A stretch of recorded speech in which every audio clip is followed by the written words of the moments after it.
Our Miss Brooks, an introduction. Our Miss Brooks was a big radio hit from the get-go.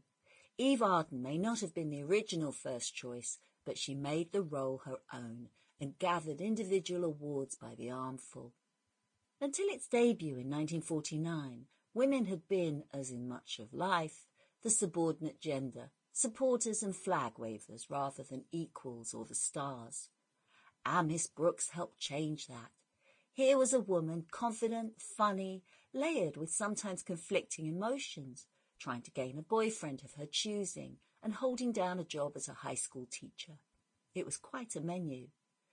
Jeff Chandler played her shy biology teacher and love interest, Mr. Boynton, and the dynamics and laughed between themselves, the students, their colleagues and principal, all played by a very fine cast, make this sitcom one of radio's funniest and finest.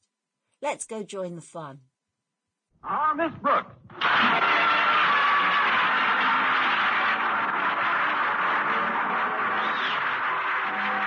Yes, it's time once again for another comedy episode of Our Miss Brooks, under the direction of Al Lewis.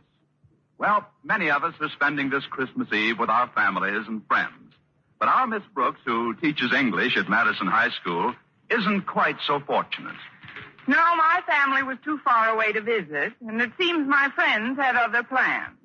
But I made up my mind not to brood about it, and I was trimming a rather tiny tree in our living room when Mrs. Davis, my landlady, joined me. That's quite a nice Christmas tree, Connie. It isn't really a Christmas tree, Mrs. Davis. It's called a friendship tree. You see, I trim it by putting all my greeting cards on the branches with strips of cellophane tape. Looks nice, doesn't it? Yes, it does.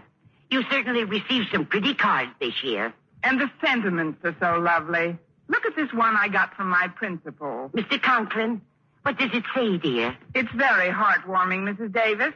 It says, to Miss Brooks, may the coming year bring you much more efficiency in your work. Signed,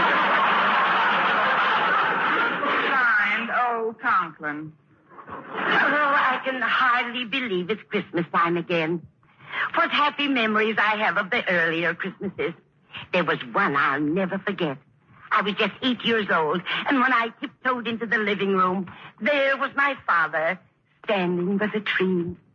The minute he saw me, his eyes crinkled up, and he started to laugh, so that his big white beard and his huge paunch just shook with glee. Your father was made up as Santa Claus? No, he always looked that way. But to get back to the present, Connie, I'd love to stay here and celebrate Christmas. Sample complete.